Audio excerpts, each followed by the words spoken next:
I'm John Lippman, by the way. For those that don't know me, I'm the founder and medical director of the Atlanta Fibroid Center. And I'm taking Aaron's place. Aaron had to leave suddenly. Hopefully everything is okay at home. But I want to thank you for attending. And our first speaker, you'll notice a similarity for Thursday's session. Connor gave an outstanding talk on Thursday, and we're glad he's back. And so I'll bring up Connor to the stage and talk about online presence as a growth engine. Thank you.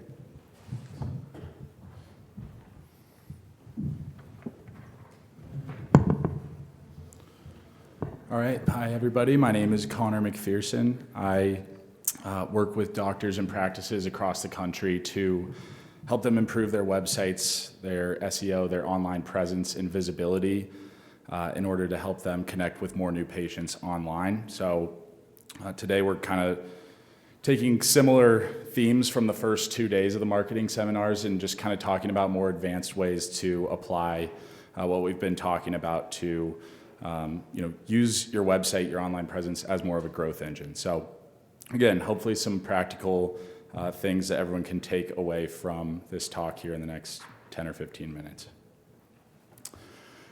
So again, we'll do another checklist here. Here's the things that we're going to be talking about. Your website, I call it your practice's digital front door. This is, where patients are a lot of times seeing you for the first time ever. So how do you show up online and what does that website convey? What is your patient education like on there, and what are you, encouraging patients to do to take the next step?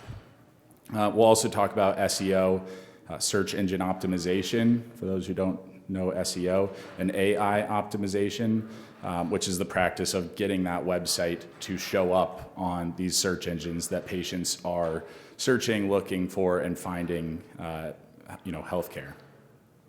We'll talk a little bit briefly about paid digital advertising. I think, this being the more advanced marketing session, I think this is one of the ways that you can sort of supercharge your efforts online and, buy real estate online and in Google. So we'll talk a little bit about how to do that.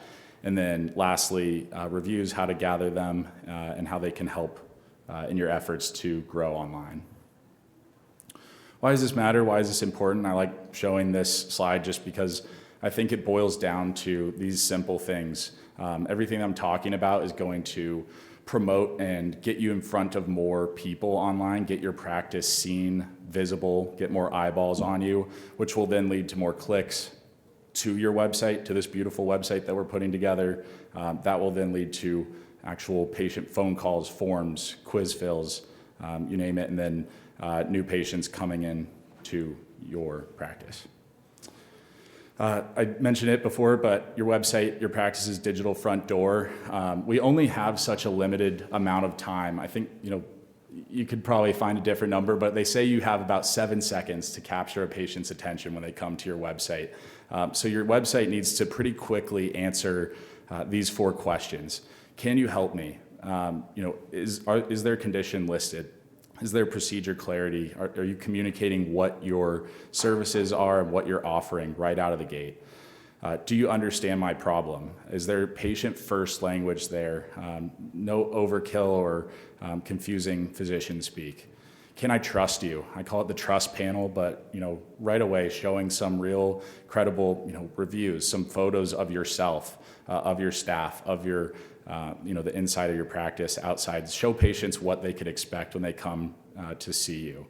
List the insurances that you accept, just things that reinforce trust with the patient coming to your site. And then lastly, what do I do next? What's the next step? Okay, I've learned, I've been educated, I want to take action. What do I do? So just, not to hammer this, I think everyone's mentioned it in every talk in the past few days, but call to action. If you leave here without a call to action on your website, you haven't been listening. You need a click to call button. You need some way to engage with these patients and allow them to move throughout your website. Different chart here. I like to just kind of talk about a couple common mistakes or things that I see frequently and ways that you can kind of combat that. So heavy reliance on stock images, lack of personality or identifiers, local language or local pictures showing where you are, who you are, show the faces that patients are going to be seeing in there. So I think it's a worthy investment to get a really good photo shoot, some really good videos of the staff, the practice, again, inside, outside, show what patients can expect to see, and get out there with some really good images and videos. One generic procedure page with lists. So a lot of times I'll see, the services page, and you click and it's just a bullet pointed list of every, possible procedure or thing that a patient could get done there. And it doesn't speak to that particular patient's needs, their symptoms, what they're experiencing. So making sure that you have a dedicated page for each of the procedures that you're providing, so that you can speak directly to that particular patient's needs. Outdated desktop first design. I think we all know it when you see a bad website, an old website. It pretty much stands out like a sore thumb nowadays. Your website needs to be mobile first. It should be designed to be viewed and scrolled on a phone, and easily usable on a phone. There's 60+% of searches are happening on phones now, so the website has to be mobile friendly. Again, the click to call phone number, no call to action, sticky header. A sticky header is when you scroll on a website, that call to action, that phone number, stays at the top of that screen when you scroll down it. That's one where you don't want to have to scroll back up to the top of the page, however many scrolls, to be able to find that call to action. So now that we've covered the website, the search engine optimization, the AI optimization of your website. And this is something, there's things that you can do yourself. You can hire people to help you with this, of course, as well. But how does your website show up online in search? When patients are searching for things like fibroid clinic near me, I think this is a great example of how this all can come together in a really good screenshot of what it does look like in practice. So when people are searching, we yesterday talked briefly about those keywords and search terms that patients are using. When they complete these searches, what will now show up is that Google Gemini AI overview there, where embolizations, these procedures are being recommended by Google Gemini. The more content that comes out, it's very cool to see. For example, Eufy here being suggested as a treatment option, and there's real estate there for your practice to be listed as the recommended place to learn about this and go and get treatment. So there's a whole number. I've highlighted all the different places that you can show up in a search result just organically, from providing Google and Gemini and AI with really valuable, good quality, authoritative, trustworthy content. That's really what it comes down to. So, you can see that Google business profile showing up. That occupies a ton of real estate. The organic listing there below your sponsored results, which we'll talk about as well. And then, of course, the AI overview mentioned. I break SEO and AIO kind of down into four main pieces. You've got your on-page optimization. It can get pretty technical. So you might, of course, need help with some of these things, but the back end, how Google's going to read your website. What is each of those procedure pages titled? What are some of the back end ways that it's coded to tell Google, hey, this is what we're talking about on this page. Here's where we're located. Here's how we're helping patients. So you kind of have to not only keep in mind patient education on your website, but Google, is going to crawl and scan your website and look for different ways to differentiate you. So, and then we've talked about FAQs as well as a really easy, low-hanging fruit way to get good website content out there. Comparison charts, embolizations versus other surgical options or other treatment options that are out there. Your Google business profile is another pillar of your SEO and AI optimization. Again, it's a free tool. Everybody's got theirs claimed. Fill it out. Get all of your information in there. Load it up with photos. That's where your reviews, your Google reviews, are going to live. the more active you are in that profile, the better. The more visible that's going to be, and the better you're going to be set up for success. So the next piece is listings. I kind of think of it as like the yellow pages of the internet, how your name, address, phone number is listed and organized correctly so that you don't have a wrong phone number out there, or your address, if you've moved or updated locations, or you added a new location, all that needs to be conveyed to Google and all of these listing sites that are out there. Your Bing profile, which is closely tied to ChatGPT, making sure you're not ignoring reviews, in other places, your Yelp, your Apple Maps, WebMD, Vitals, Health Grades. Those are all ones that specifically, I think Health Grades, like you as the provider need to go in and claim and update your profile there. It's not, you can't have someone else do that. That's kind of in your hands to go and make sure that that is updated.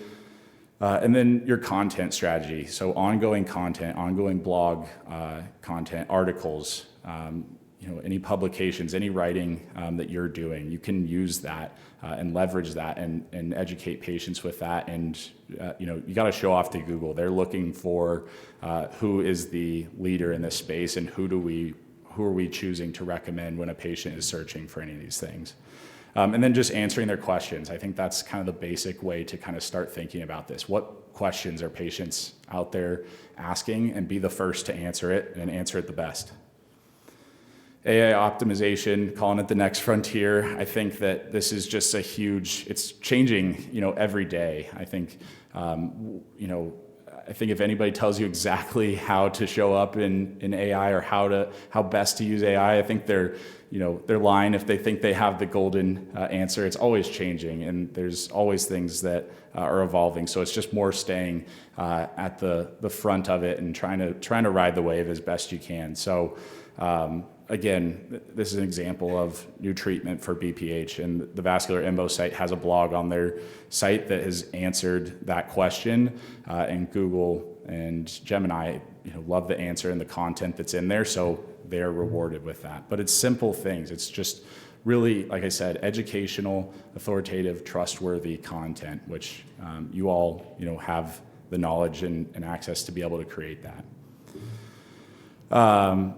Again, comparison chart. I think I've shown a couple examples of these, but I think these are great ways to kind of get the information to LLMs and allow them to scan it easily with their algorithms. They can easily pick up, okay, here's the difference between this procedure and this procedure, and why this one I might suggest over another one. And then your FAQ questions. Couple of quick wins, things that you can act on now: claiming and completing your Google business profile. Each procedure has a dedicated page. You can link back from your services in your Google business profile to that corresponding page. And that kind of creates the link between your website, your Google business profile. You're sort of trying to create a web of content and links that are out there that is what Google's looking for.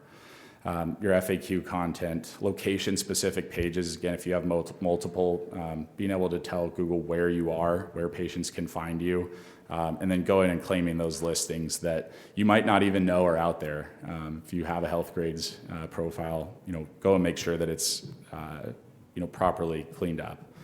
And then ongoing, publishing of blog content, answering real patient questions, post on the Google business profile. Google likes to think it's a social media, site too, so you can do posts there as well. And search yourself. I think that's a great way to kind of see where you stand, is see who else is showing up, see what content they're doing, see how they've optimized, and what content they have on their UFE page, for example. I'll just do a quick slide on this, but I think paid digital ads is kind of the next phase, if you will. Once your website's in good shape on Google, you can start to buy that real estate at the top there. With the top organic searches under the AI overview, Google essentially has an open market to bid on that real estate for those keywords that patients are searching for. So, having the one on the left here is a display ad. I think you've all seen them when you're shopping for whatever online, or You're searching up, the school that just, busted your bracket on ESPN, like wherever you're looking, it could be a news site or weather app. You've seen the ads that pop up. So that's a good opportunity for branding to get, your name out there in front of people. And then, the second one there, a more targeted Google ad that is showing up and is triggered by that keyword that a patient is searching for. So that's a very bottom of the funnel. Someone that is knowing that they need treatment, that they need help, they're putting in these keywords, and your ad shows, right there at the top. And then, you can get very targeted with these ads as well. You can, go down to the zip code level and get very, very targeted with how where you're showing up. And then a word on reviews. Again, I think this is the most powerful form of marketing, word of mouth. For those that have been in here, we've covered this slide, but you're going to get more clicks. The more reviews you get, the more consistent you are with the reviews. Google is going to reward that activity in the profile and the activity of reviews coming in with higher visibility and higher search results. So again, not to belabor the point, but implementing some sort of review ask in your process is a must, and just encouraging the team to do the best they can to ask and ask again and follow up and respond to the reviews that you get online. So just in summary, your checklist, one step that you can take on each one of these items. So get yourself a website audit. Go and check these things out for yourself. Google yourself. Look at your site on a phone. See what troubles you have. If something doesn't look right to you, it certainly doesn't look right for a patient either. So you can kind of be your own advocate as far as things that you notice with your website. Go out there and search, your Google business profile, your health grades. Go make sure that your phone number is listed properly on the internet. If you put in your phone number, if you're put in your address, is somebody else showing up with your same address? Like some of these things that seem basic, or you just trust that Google knows, sometimes they don't, and they need you to give them the right information. Google Ads, I think that is something, again, that you can explore after your website. You got to make sure that if you're spending money on ads, that you are sending those patients that you're spending money on are ending up at a site that is navigable and gives them the information that they need, and then building that review ask into your process. That's all from me. Thank you, guys.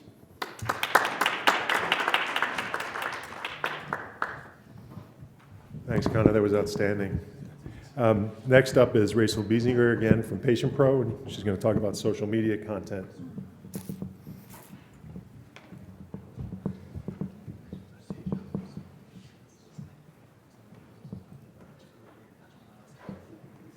Okay, thanks everybody for being here. I know it's the last day.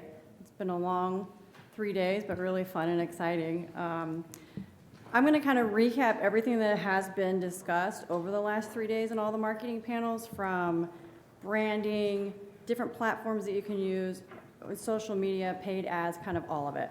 I don't even want to ask these questions because I feel like it's redundant. What I really want to know, I have 2 questions. Who can tell me what a CTA is? What is it? No, from our lectures. Call to action. Winner, winner, winner. Ding, ding, ding. Okay, sorry, I should have clarified that a little bit more for you. You're like, duh, we're physicians. Okay, and who's won any money while you're in Vegas? Nobody's won? All right, cool. Anyways, okay, you win. You're the winner for the day. Anyways, who am I? I'm Rachel Biesinger. Funny enough, they have me as a social media expert, and my kids thought that was funny. But after this weekend, I feel like a social media expert, so I'm really happy to be here and help you guys get through this. So what I want to go through are these 5 points here, right? So there's no magic switch when it comes to marketing, and there's not one thing that's going to be like the end-all be-all. Hey, if I do paid ads, everything is going to work, and I'm going to have 15 more procedures on my table. Or if I just do a billboard, they will come. It's like, what was that movie, Field of Dreams, right? If I build it, they will come. You've got to do the work. Somebody I met earlier in the exhibit hall had said, it's like hiring a personal trainer and then not following any of the instructions and then complaining that you're still flabby and you're not healthy and you don't feel good about yourself. You have to follow their instructions. You have to change your diet. You have to hydrate. You have to exercise. You have to actually work with the trainer to get the results that you want. So we'll go through each of these, and the positioning here is, this is like where most people fail. I think Dr. Majors or somebody on the panel was like, what do you stand for, right? I think that's the first thing that you need to do is like, how do you identify? So before you even do the ads and you make the content and you're, pulling out your phone and doing whatever and creating funnels, is what do you stand for? I just literally asked Dr. Littman right before this, like, what is his main thing? What does he do? Is it uterine fibroids? And that's what he stands for. Everyone in this room knows Dr. Littman is the Eufy man, right? That's what he stands for. And then what symptoms do you deal with? What procedures are you anchoring? Again, embolizations, whatever it might be. And then what makes you different in this market?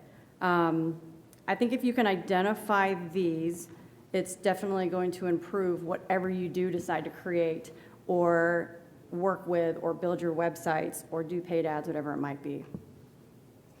And messaging that pre-sells. So again, looking at, like, for me, this is a pretty easy one. Name the problem very clearly.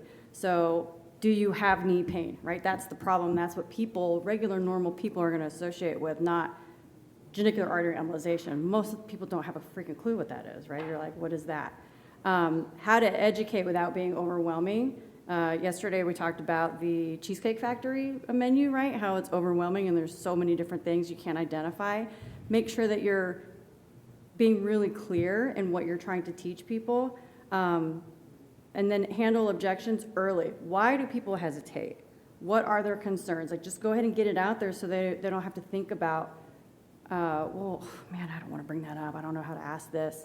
And then build authority without being ignorant, right, or arrogant. If you do this right, there's more persuasion. This is just about being persuasive, but also not overwhelming them and making sure that you're helping answer all their questions. So content, trust at scale. So what this actually does, right, is it pre-educates. I think yesterday I had the EPP on there. So it pre-educates, pre-qualifies, and pre-sells. When a patient calls you, they are ready because they're educated, they're trusted, they know that you are the expert in that area, they know what you do, they know what you treat. So if they go to your website, and especially for uterine fibroids, I think women like to see when they come into your website or your socials, is it women friendly? Are there women on your page? Are they, talking about the procedure and the symptoms that they're going through and not opening up and it's an old man holding his knee with knee pain? You're like, why am I going to this clinic, right? Even though that might be one thing that you want to promote is genicular artery embolization, but for uterine fibroids, they're going to be like, they're just passing through. They're not going to stay on there. And then paid with organic, that has to match, okay? I get asked this all the time. We do a lot of paid ads out there. And if I launch a campaign, we're going to say GAE, and they, again, go to your website and there's nothing about it, it doesn't help your case. It doesn't help people feel comforted. It doesn't help them become educated. Your conversions drop because, they're not sure if this is even real. Is this a real website? Is this a scam? Are these people even in this clinic? If they do align, then you have lower friction. People aren't going to have that hesitation or that concern about, is this legit? You have higher show rates because they're confident and they're almost pre-sold, right? And you do get better quality in your results. Execution beats the ideas. So we've given you guys a ton of information in the last 3 days, but you got to do it, right? Again, here we are. I'm the trainer. I'm pushing you. I'm telling you. Go do it, right? Like, we are telling you that we have seen these things all together do work. So consistent cadence. Again, great. Get out of your comfort zone. Get that doctor on camera if it's your staff or if it's you. But make sure that there's a cadence. Don't just do it once and done and be like, yeah, it didn't work. God, that lady about social media was so annoying in Vegas. Like, whatever. You have to keep doing it. And then create review loops, right? Like, look at, is it working, right? Like we talked about yesterday, or maybe it was the first day. If everything looks the same and it's not working, change it up, spice it up, go outside. Go for a walk in the street and do it. Like, literally change anything. The background, maybe it's what you're wearing, put on a ball cap and make it more casual, whatever you need to do there. The landing page has to align with it as well, right? What is the call to action? If they go to your landing page, they go to your website, what happens there? Are they just coming to this super generic, put your name and information here and we'll call you. And then when they do, does somebody call you, right? Is your front desk aligned with what's going on? What is their scripting? Are you meeting with them weekly to talk about, hey, we had 15 calls come in this week. What were the results of those? Were we able to book any of those? Out of the 5 that you missed, what was the conversation? Why do you think that person didn't want to follow through and come into the clinic? So what happens when you do all of this? You get better results, right? Like, I spoke to someone yesterday that said, well, how do I know this is going to work? Well, what are your processes in place? You know, again, I'm not the magic switch. We're not just going to flip it on and here come the patients. You've got to, again, make sure you have processes in place. You have staff buy-in. You guys are meeting and holding people accountable. I think that's the one thing that I don't see a lot is we implement something, you guys talk about it, you want to move forward with it, but then what is the follow-up with that person? Did Sally do X, Y, Z? I mean, you guys had a meeting about it, but do we know if that's the steps that are happening? Or you know, is she realizing, oh, this is too much, I'm too busy, oh, I'll put it on a sticky note, I'll get to it later. 3 days go by, did you call the leads that came in on Monday? Oh no, I haven't been able to do it. Here, I'll do it right now and it's right here. So catch those things ahead, and if you're having meetings and you're discussing it, again, it's kind of just like your internal audit to make sure, because it can get expensive, like paid ads and all this, all marketing, you're investing, right? You're paying for these leads, you're paying for this to come in. Why not make sure that every single step of the process is being followed? So a final takeaway, mine was short. Sorry, Connor, I know you got a full 15 minutes, but you don't need more posts. You don't need to have more ads. You don't have to hire 4 or 5 different agencies, really. If you can do it right internally, then your external expenses will be less, like if you're paying for ads or working with somebody. So it's alignment, be really clear on who you are, what you do, what you're looking for, systemize your execution, and I like this comment at the bottom, right? Like, marketing is not a department, it's an operating system. So again, part of the trainer, right? That's it. Thank you.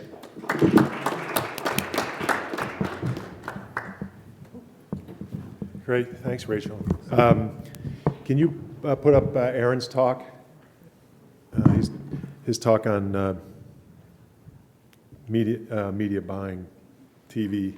Yeah. No, that's not the. It's. Here we go. Excellent. Well, again, Aaron wishes he was here, but he passed this talk on to me, so forgive me if I don't know it as well as I should. Basically what he wanted to speak about was media buying and TV and radio, and we'll talk about the different types of these. What TV and radio is good for is really about brand awareness. To me, we haven't done much TV buying, but it does help with brand awareness. I'm not so sure it's great on return of investment. Aaron may disagree with that, but we'll talk about it.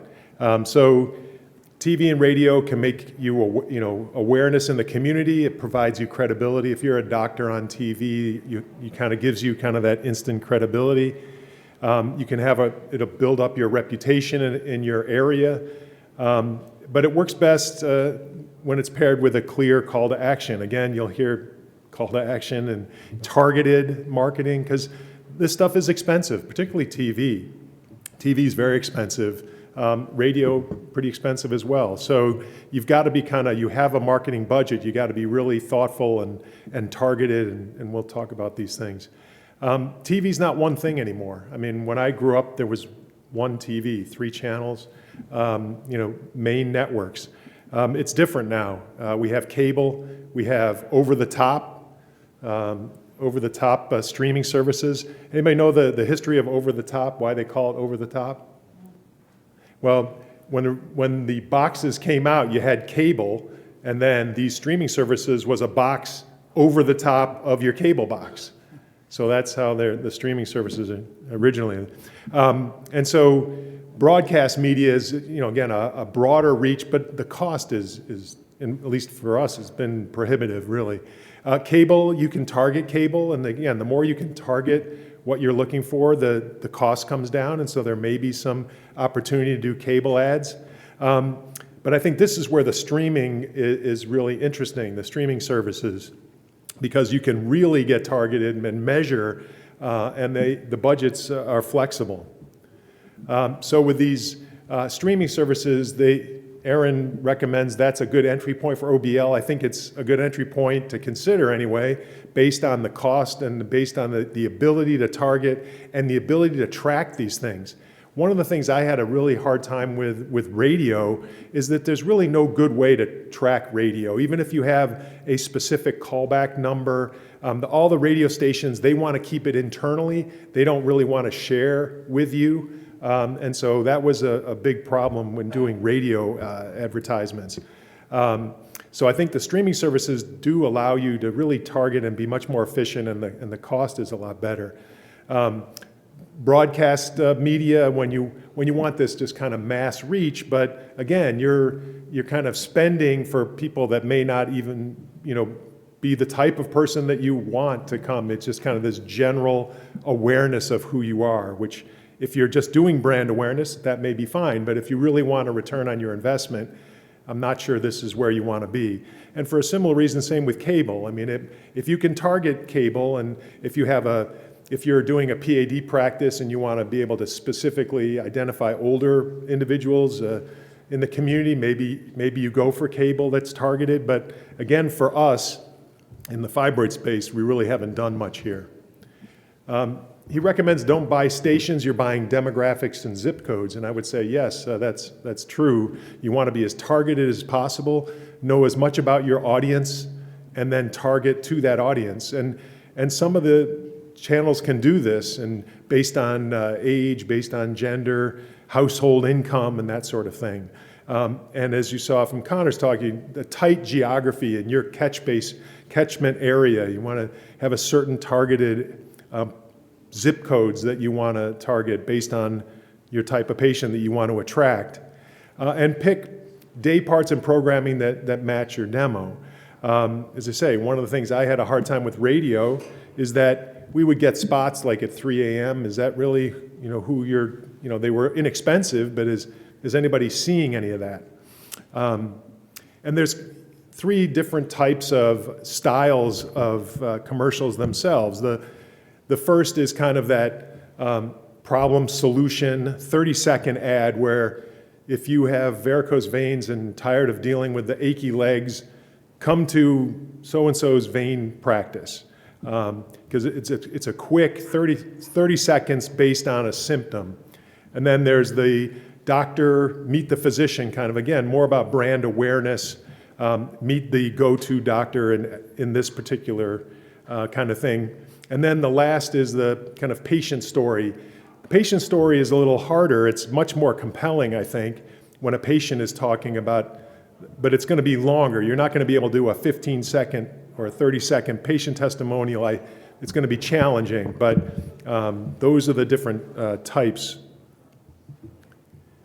Again, CTA, pick one primary action. If you're going to do these streaming services, particularly you want a tracking number. You want to be able to track these people that are coming from these advertisements. You go to our webpage or using a phone number for your office, in my opinion, is not a good way. Because if you give them your office phone number, you're not going to be sure really where they're coming from. They may say they saw it on TV, but they may have seen it from somewhere else or talked to somebody or saw it on your website. You're really not going to be able to track that well. And so I would not use your office phone number. I would use a specific tracking phone number or a QR code. As far as radio, radio can work. Really, I think a lot of these things depend on where you are and who you're trying to target and what market you're in. Certain markets, print, I hear, works. It's never really quite worked for me at all. Strong for older, local demographics. It's a frequency thing, hearing it over and over, all these radio ads that particularly when you get these middle of the night things, you'll get high volume and they'll hear the ads the same ad over and over again, and hopefully some of it will stick. And it's certainly less expensive than TV, although that may be different with the streaming services. As far as going local versus major radio stations, again, don't have much experience in the working with majors. We've kind of kept it local. Again, it's a cost thing. Some of these national iHeartRadio and some of these other things can be pretty expensive. And he mentions that to prioritize cost per frequency, to try to keep the cost in line, because some of this stuff can get really expensive. Choosing your stations. News talk and might be for older individuals, maybe it's a PAD kind of emphasis, or if you're doing prostate embolization, maybe you do ads on sports radio. Adult contemporary is often more of a broad reach, and there are Spanish language, African American stations for us, I mean, when relevant. Simple, keep measurements simple. Again, you want this unique tracking number. You've got to have this phone number that's unique to this particular campaign, because you've got to know where if this is good return on your investment dollar. Have a dedicated landing page. You heard that in Connor's talk. Have your staff ask how you heard about us. And again, it can be from multiple sources. Maybe they could hear about it from, and so it's still important to ask the question, because the more you know about where your patients are coming from, the better you have to be able to emphasize particular areas of your marketing budget. Judge on consults scheduled, not impressions. You don't want to just have you do an ad that attracts a lot of international visitors or something. Again, not likely to become your patients. You want impressions, not just people. Common mistakes, running TV, radio without a destination, without a specific dedicated phone number, dedicated landing page. Trying to target everyone. I mean, you can, again, this gets very expensive unless you can be targeted and specific. Changing the creative too often. You've got to have repetition, and sometimes people get impatient. I think it's more important to look at different creatives if you're doing social media ads. Doing A to B testing on certain ads might be a place where you would do that, but not so much in doing TV and radio. Buying cheap inventory, those 2 a.m. advertisements, that really doesn't match your patient base. Thank you.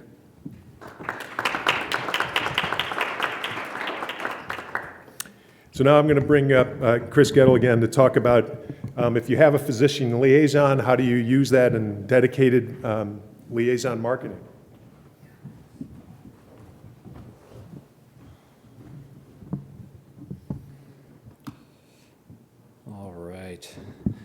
All right, thank you, John, and impressive job giving a talk that wasn't even yours. That was well done.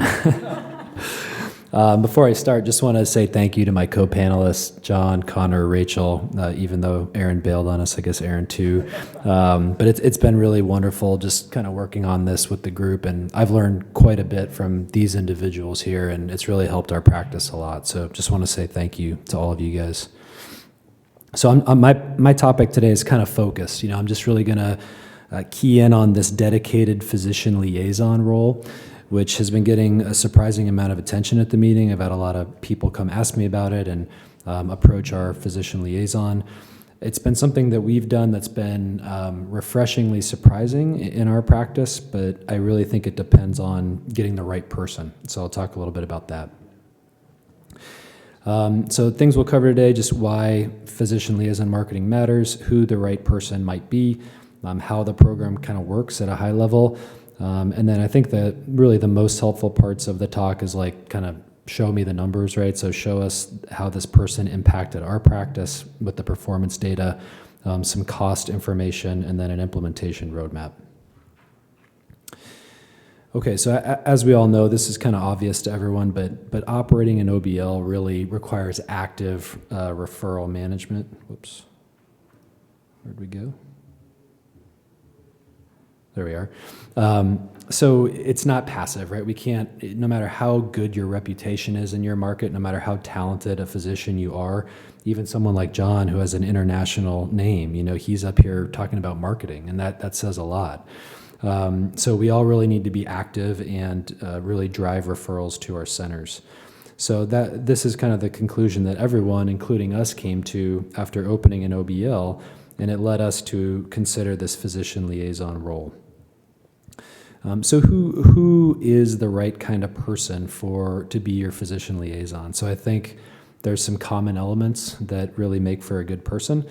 Some kind of clinical awareness of what we do in IR is really important. So someone who's completely naive to the field, that's going to be a hard mountain to climb, right? That might take 6, 12 months plus to train up somebody and really get them to digest all the diverse things we do. Like, we're doing interventional oncology, so Y90 and mapping angiograms. We're doing fibroid embolization. We're doing GAE. We're doing prostate embo. We're doing PAD and complex venous intervention. So to get someone to digest all that who's naive to IR is going to take time. So just be aware of that. Being able to speak a clinical language. So you need someone that'll go into a referring physician office, be able to sit down and very comfortably look somebody in the eye and just have a conversation about, here are kind of the clinical things we look for in treating these patients, and be able to speak that language even if they're not a physician. Obviously, strong interpersonal skills, relationship building skills. So these people need to be likable. They need to be very social. They need to be people that others want to naturally talk to. And then I think the most important thing that I've observed in our physician liaison, someone who's very organized, self-motivated, and I would actually throw in trustworthy as well. Because remember, this person's going to be out of sight, out of mind almost every day. Like, I'll see our physician liaison once or twice at most per week. All the other days, she's out kind of in the community visiting offices. So I need to have implicit trust in her that she's actually working on those days. She's visiting offices, and what she's doing is what she says she's doing, because candidly, I don't have the time to follow up and kind of monitor her on a daily basis. So those are the must-haves. Kind of some other things that are bonuses, maybe med device or pharma experience. That's not something that we have in our person, but maybe that's an add. Existing relationships with other referring offices, that would be a bonus. Proficiency with CRM, so we do have her use kind of a Salesforce type tool to track her touches, to track her visits. And so some kind of tool that person is comfortable working with and managing is a huge bonus. And then experience organizing CME and like lunch and learn events, that's really nice as well, because that's a big part of the program. Okay, so let's kind of talk about some basic steps of what a physician liaison might do, just kind of how they operate the program. So one thing that needs to happen early on is territory mapping. So we're located in Phoenix, for example, huge market, right? Almost 6 million lives in the Phoenix area, disproportionately elderly population, so a lot of medical need.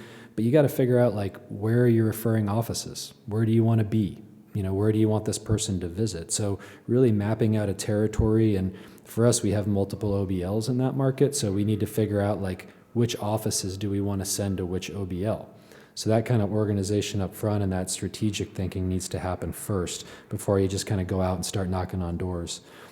In-person outreach, obviously that's kind of the key part of the program. Visiting offices, organizing, lunch and learns, bringing them materials, referral pads, etc. That's really the meat and potatoes.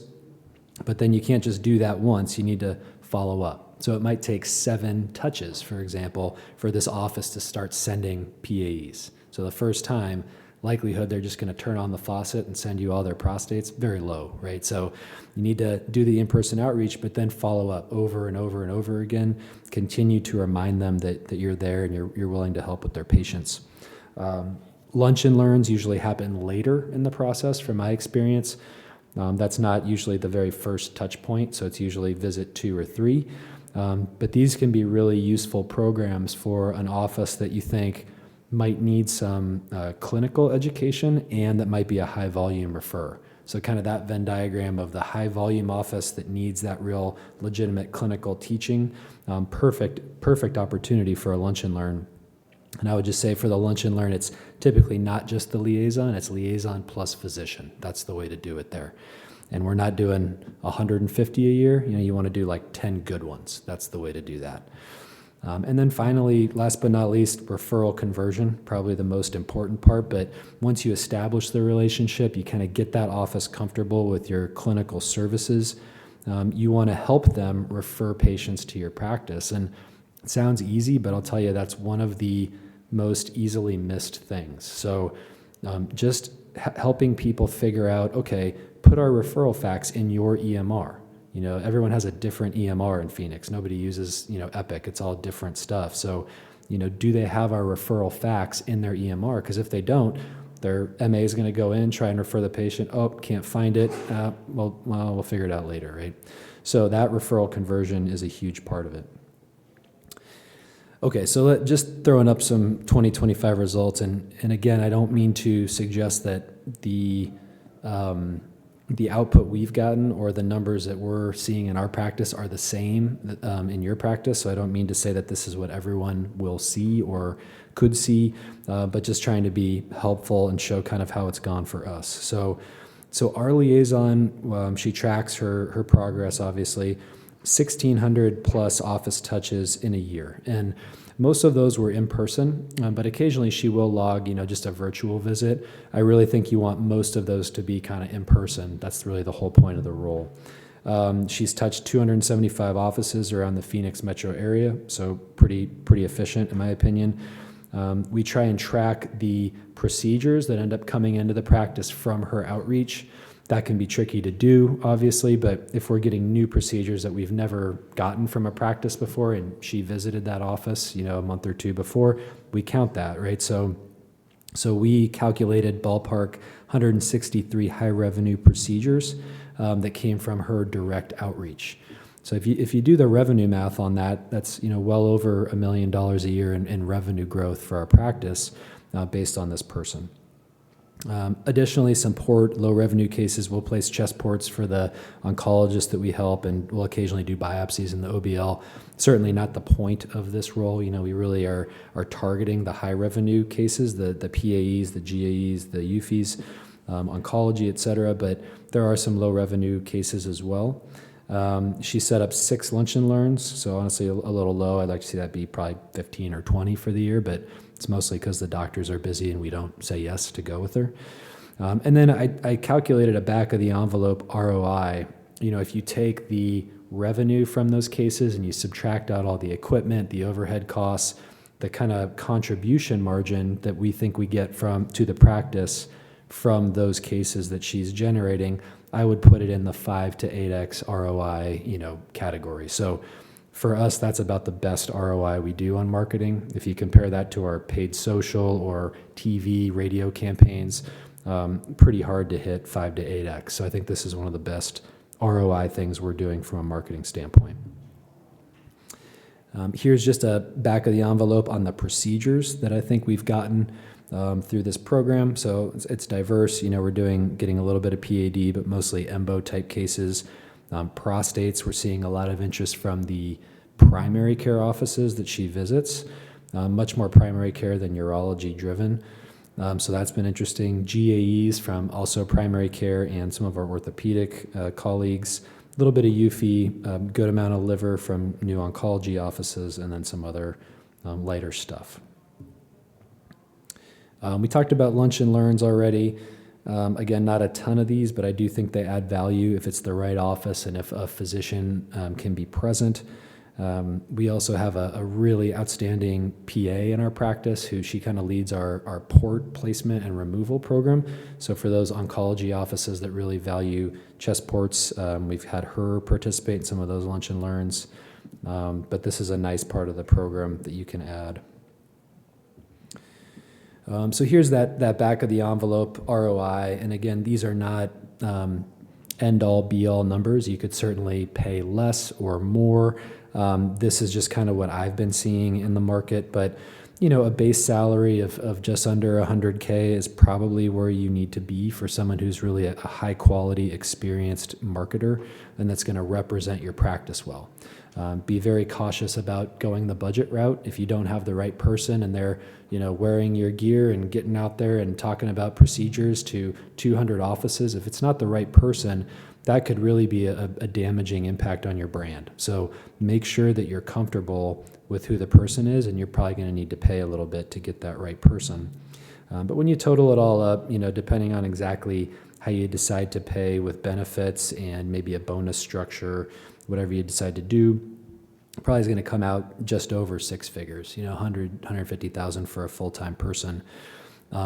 I have seen a big range. So some colleagues have just a part-time person. If you're not ready to dive into full-time and benefits, you could do maybe a part-time role, really cut the costs a lot. I've also heard from one of our colleagues, I think Dev said he had 4 of these people in his practice. I was like, wow, that's a lot of people. But again, big market. And so the bigger your market, probably the more of these you can support. And here's my back of the envelope ROI calculation there, but just very directional, but showing that it can add value to your practice. So kind of what are the ways to really roll this out? So scalability and kind of what's the way to do it? Again, very personal, right? Depends on your practice size, the scope. What are you doing? Are you just doing kind of one niche area, or are you doing really more comprehensive? We have a larger group, so we have 8 physicians in Arizona, about 6 or 7 APPs, and we have some Las Vegas colleagues as well. So for us, we have a bigger practice. That made it a lot easier for us to bring on a full-time person rather than a part-time. But you could go entry level, right? You could probably cut the cost of this program in half. We like that kind of full-time person because she's completely dedicated to us, very, very invested in the practice. Or you could certainly go with an expanded team if you had a really, really big practice as well. Here's just a kind of an example job description that we posted for the role. Too small to read, but if anyone really is hard up for a job description or wants to know key responsibilities for this role, I have that all in Word document form. Just hit me up and I'm happy to email it to you, make it easy hopefully. And then here's an implementation roadmap. So I think the key thing about this program to know is it's not going to start to pay dividends on day 1 or even day 20, right? So you have to be patient, you have to be dedicated. If you're going to do this, just know that you're in it for at least 6 to 12 months before you really start to look at the data and do those, financial calculations to see if it's worthy of your time and energy and money. You really need to let it bear fruit over multiple months. So step 1, building the foundation. You're going to hire the person. You're going to map the territory, how we talked about. You probably want to have that CRM tool set up early so you can make sure that that new person is really doing what you want them to be doing. And then really over the kind of first to second month, you're really starting your outreach in earnest. You're really pounding the pavement and getting out there.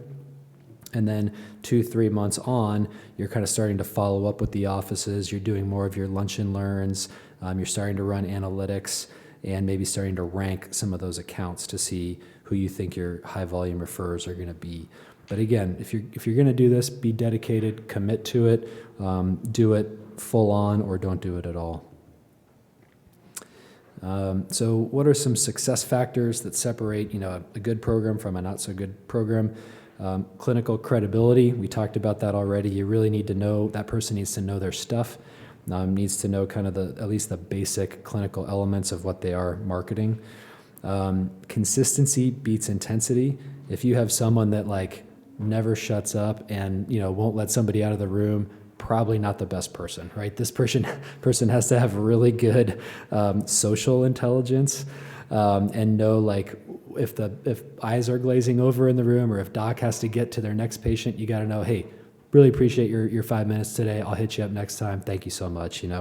So that's one thing that our person I think does really well. She knows how to read the room and she knows how to not irritate people. Physician involvement is really, really good. So the more you can bring in docs to participate in the lunch and learns and so forth. Do be data driven. So the more data you can get, the better. try and decrease friction in the referral process, whether it's through automated referral faxes in their EMR or a referral pad that has an easy checkbox. That's really, really important. And then have a feedback loop with physicians. So I meet with our liaison at least once a week. I don't always have a ton of time for her, but she keeps me updated on, hey, visited this office. This is an outlier. I really think there's a big opportunity. Dr. So-and-so said they're looking for liver-directed therapy in the West Valley. So I think this is a really nice opportunity. And I'll say, oh, that's great. And then I can reach out to Dr. So-and-so and try and really prioritize that program. Okay, so that's really all I got. Just in summary, is a physician liaison right for you? I think it's a very personal decision for your practice. Probably not right for everyone, but for OBLs that really are dependent on high volume referrals and don't want to be passive, it's obviously good for that. A liaison with clinical background, we talked about that. Do kind of have some general goals on touches and procedural output that you want to have from the program. Try and do some lunch and learns. Try and keep your cost as reasonable as you can, but it's not going to be free. Just know that. And then consider part-time options if you're a smaller practice and just starting to ramp up. Maybe find a good, qualified part-time person to do this. So, thank you very much.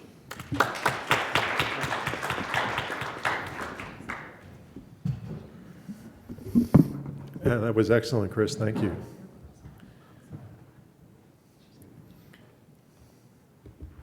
And then I'll finish up the session, and then we should have a good amount of time for questions. I know there'll probably be some questions after these talks.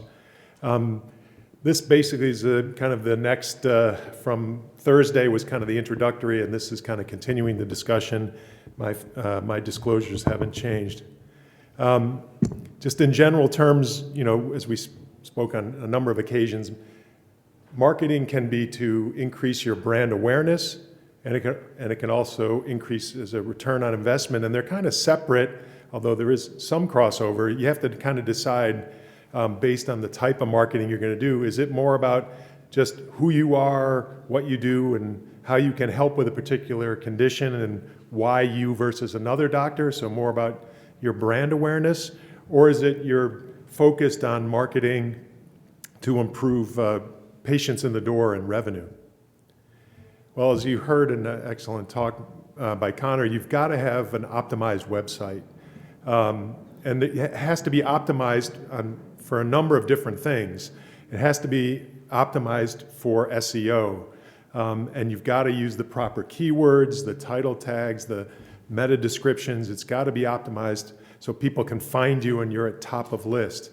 It's got to be optimized for conversion. The fact that you just have people coming, say, to your website, you want people that are actually, you can help. As I mentioned earlier, like getting thousands of international visitors probably is not going to be helpful to your business.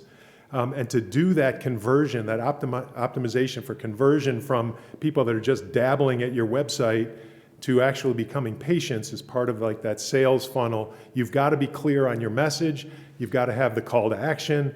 It's got to be fast. It's got to be easy. It's got to be optimized for the user experience.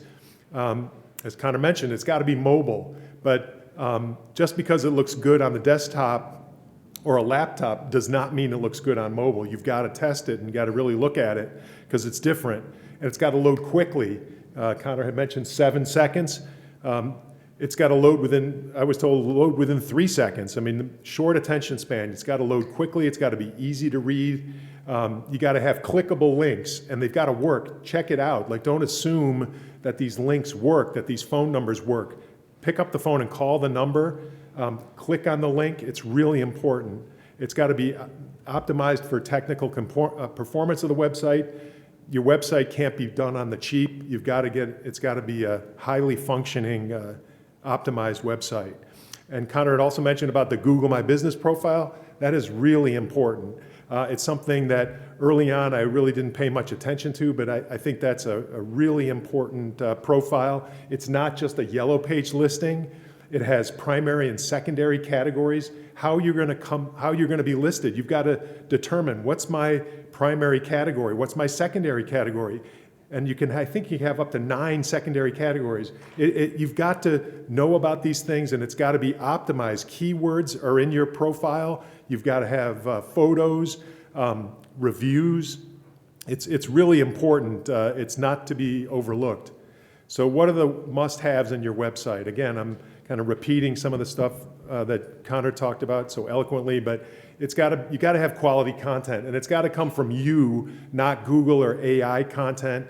And you've got to get backlinks. That's really important for reputation and relevance. It's got to be mobile first, and you got to test it. It's got to be optimized for SEO. It's got to be quick. You've got to have easy call to action on every page, and it's got to work quickly and function well. Don't overwhelm. You heard about, try to keep it kind of to the point. You don't want to, it's kind of clutter-free, easy to use. And videos, while pictures are nice and important, videos are even better. So there's kind of inbound marketing and outbound marketing.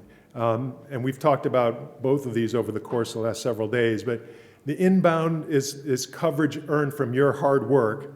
And offline, it might be you were featured in a magazine or you were on TV or newspaper thing. But most of this inbound marketing is going to be online. And again, we've talked about the different ways that could happen, but you're drawing potential patients to your optimized website, and then it's a drive to action and an eventual conversion to a treated patient. And that's the classic sales funnel, and we'll show that in a second. You got to develop great content. Content is really important, whether it's blogs, social media posts, we talked about ads, videos, you do podcasts, either your own or be on somebody else's. You might have an email marketing campaign. It's really important. It builds trust. It's your brand. And as been mentioned, over 80% of people will research you before coming in and seeing you. So here's that typical sales funnel, top of funnel, where people are coming maybe to your optimized website. They're kind of interested. They were attracted in some form or fashion, and they got to your website. Now, how do you get them all the way down to the bottom of the funnel to come in to see you in the office and eventually have a procedure? And each step of the way, it's a process. You want to kind of, and it was mentioned, they called them leads. These patients are leads, sales leads, and you've got to have a relationship with them and kind of get them moving along the funnel to get to the bottom. And believe me, having done this for a while, you find leaks in your funnel, and you want to try to plug those leaks, and we can talk about where that can happen. But it's a patient journey, and you've got to be able to track your patient's journey all the way through from landing on your website to conversion. And so with respect to social media, there's different levels of social media marketing that you've heard over the past couple days. There is like the ground level.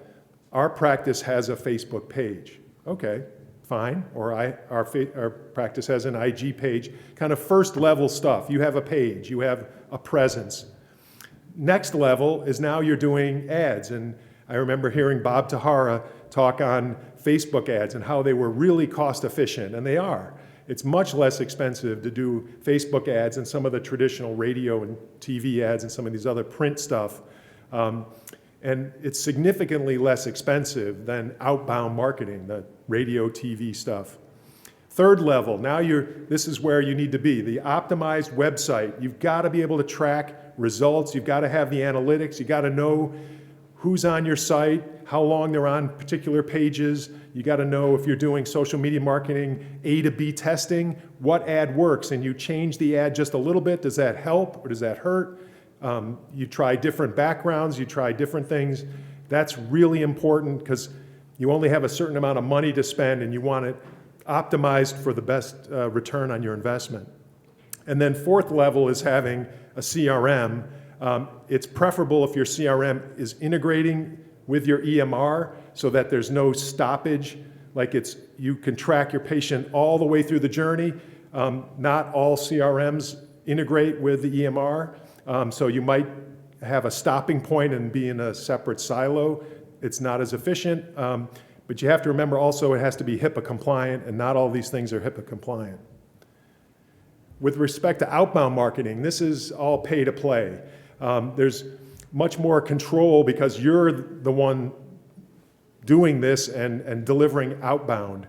So there's much more control on outbound versus inbound. We're initiating the conversation. We're trying to reach a particular audience, whether it's with our website, with our YouTube channel, or social media ads. That's kind of online stuff. But there's also obviously offline, where you're maybe having a radio ad or a billboard. You heard about billboards the other day, doing lunch and learns, health fairs, that sort of thing. With respect to SEO, there's both organic and paid. You've got to, in my opinion, you got to have both. I know a practice in Atlanta that just does paid. I don't think that's the right model. But you want to get your practice to the top of the search engine, and ultimately that will drive traffic to your website and hopefully convert to patients. With respect to organic, there are over 1 billion health-related searches on Google every day. It's incredible. Versus paid ads, where it's pay-per-click or Facebook ads or other social media ads. So with respect to Google, they want to bring the visitor to the best possible page on the entire web for that specific topic. As you saw from Connor's talk, the AI stuff kind of first, and then paid ads, and then the organic is after that. And because of the AI stuff and the paid ads, your organic, you got to be as high as possible, otherwise you're not going to be seen. And how Google ranks where you get seen in the organic world is based on both authority and relevance. Authority are other sites mentioning you, backlinks, that's where the backlinks are really important, and the specific type of backlinks are important. I mean, any number of backlinks, the more the better, is good, but there are certain sites, quality medical sites, you get a backlink from, Mayo Clinic, that's going to be much more authority than a backlink from somewhere else, let's say. And then relevance. Again, it emphasizes the need for an optimized website, and you've got to have useful content that you created. The more, the better. And then there's the pay-per-click side. You're just paying a fee every time a potential visitor or patient clicks on an ad.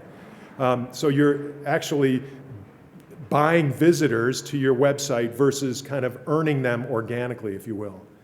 This is the search engine advertising, Google ads, that sort of thing.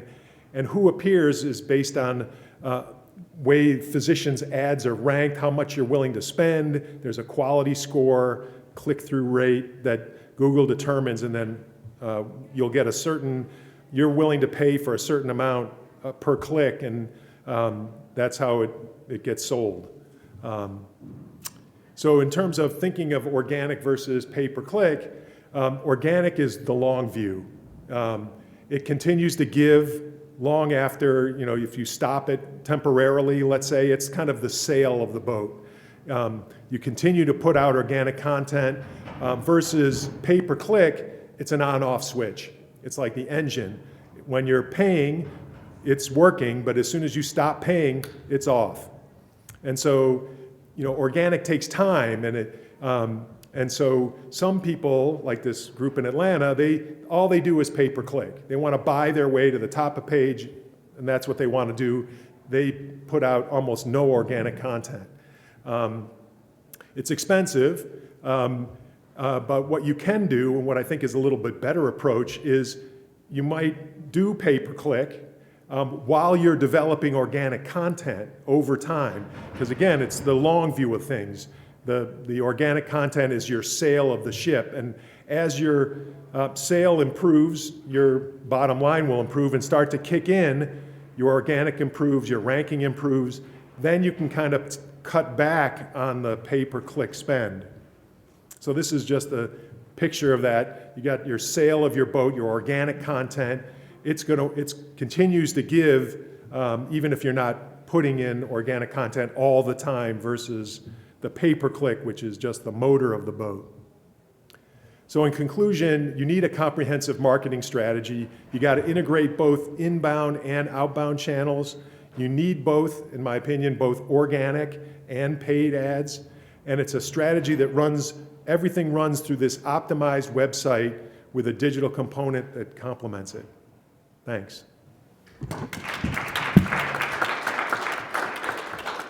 So we're definitely running well on time, so if there's any questions for any of the panelists, please. So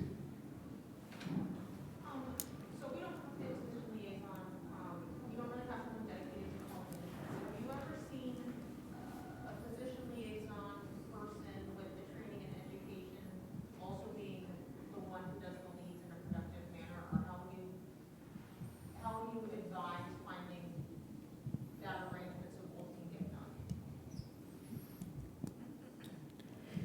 Yeah, good question. When you say calling the leads, you mean like following up on patient-directed leads or referrals? We're always running medic campaigns, and I have a list of all the names, but right now I have the nurse practitioner, the one making the calls, or delegating to my nurses when they're not doing other stuff, scrubs to do with the OBL, or very small, and we need more bodies. But in the meantime, if I were to try to make that job description of someone who can do both, what Yep. would that look like? Yeah, I think a lot of personal preference there, like how you want to run the practice. For us, we kind of have church and state separation of the two, where our physician liaison is really boots on the ground, referral focused. So she doesn't do a lot of front desk kind of following up on social leads. That's more of our front desk admin staff. And they're separate but integrated teams, so they're always kind of talking with one another. But we do have kind of people that are in the office doing more of those direct outreach things. Then we also have clinical nurses who call our patients if it's more of a clinical or pre-procedural call. Then our actual procedural nursing staff will make those calls. Yeah, I would say that's exactly how we do it. Yep. How do you get the backlinks from other websites? The question is, how do you get backlinks from other websites? You can ask. You can volunteer content and say, I noticed you talk on fibroids. I'd be happy to provide you content on fibroids for the opportunity for a backlink. Or if I'm doing a podcast or other event where there's an opportunity to get a backlink, I'll ask them, some will say yes, some no, but I try to ask, because the more backlinks you can get, it improves things. Yeah, if you're doing like blog content on your website, there's other websites that, of course, are looking for content themselves to post out regularly. So there's other sites out there that are actively looking for that same type of content that then will get credited back to you. So as long as your URL is in that content on other sites, you're kind of expanding that web, kind of like Dr. Lippman said. Yeah. Yeah. So for direct, can you tell me a little bit more about your direct mailers experience, and also to use Valpac? We have not used Valpac. Most of our email stuff is through a newsletter. We send out newsletters to people, whether it's patients, whether it's people at health fairs, or we're out in the community doing events. We'll get names and email addresses, and we'll get them. We'll send them materials, monthly newsletters from our practice. And for these mailers, I know like the big thing is giving a promotion, like free screening or something like that. Do you offer anything like that? We haven't, but it's because we don't really typically screen for fibroids. But you could use that approach for PAD, for instance. You probably could do that. Yeah. Yeah, we actually tried Valpac for a year or so, and my perception was it was very low cost. So we could reach it was like 250,000 or 500,000 households, and they sell you by zip code. So they'll send you a little map, and you can just say, yeah, I want these 6 zip codes or these 5. So the cost was very low. The conversion rate's also ultra low. It's like 0.05%, right? But if you reach 500,000 households, you might get a few consults. So it was a lot of mailers for a pretty small number of consults, but I think we did get a few at least that way. We just started doing it. It's 2 cents per person, I think, just extremely cheap. My biggest way is the lower the value of a grant, so they can run more. Right. Yeah. So that works a little bit, I think, as far. Yeah, so it sounds like it's something that brand awareness versus you're not expecting a large number of people coming to your office, converting, being patients, but it raises your visibility in your area. Yeah. I'm curious when you mentioned about the having a newsletter, the sort of content that you put in there, given that it's going to be serially over time. I'm just curious as to what would be compelling to patients, because presumably they have some idea of the disease state, the treatment options, and then I'm just wondering how you continue to communicate with them in a way that's compelling to them. Well, I mean, I just provide content that I think they'd be interested in reading about. Again, my practice is, for me personally, entirely fibroids and adenomyosis.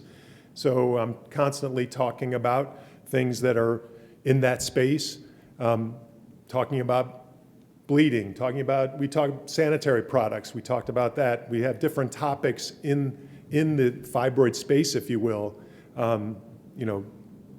It's always about something related to that, or maybe it's a Women's Health Month, and we'll provide content that's fibroid related for a particular reason like that. Or in July is Fibroid Awareness Month in Georgia.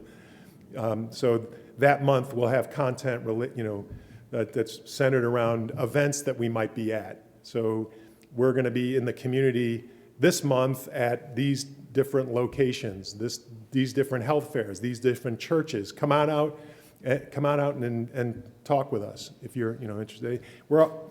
There's all sorts of different ways to connect. And while they say it's not something that's almost purely brand awareness stuff, but it's people that have come to a health fair a lot of times, and so they're interested. Maybe not for them personally, but they know somebody. And particularly when you're talking about fibroids, 80% of African American women have them. So if it's not them, it's somebody they know. And so I think it's always good. You've got to do like multiple things, as was mentioned earlier. There's not just one thing. As many of these things as you can do is going to be helpful for you in the long run. So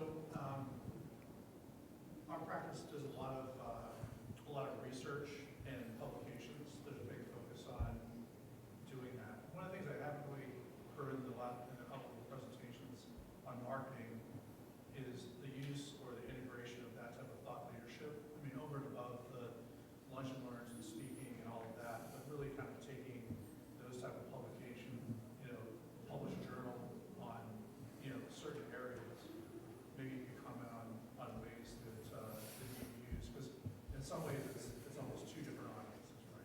I mean, Yeah, it's a definitely different audience, completely different. But leveraging, like thinking about how to leverage that type of thought leadership from a positioning perspective on, the things that. Oh, I think it has tremendous value. I don't do a lot of publishing myself. I mean, occasionally. I was on a forum for adenomyosis through the SAR, and we put it out there that it's just a reminder. But as you said, it's a completely different audience, but still very important. And this you're talking to now physicians. I'm not sure that you're going to do a lot of that with the lay community, but physician referrals are important, obviously. So that would be, I think, where that would be targeted to.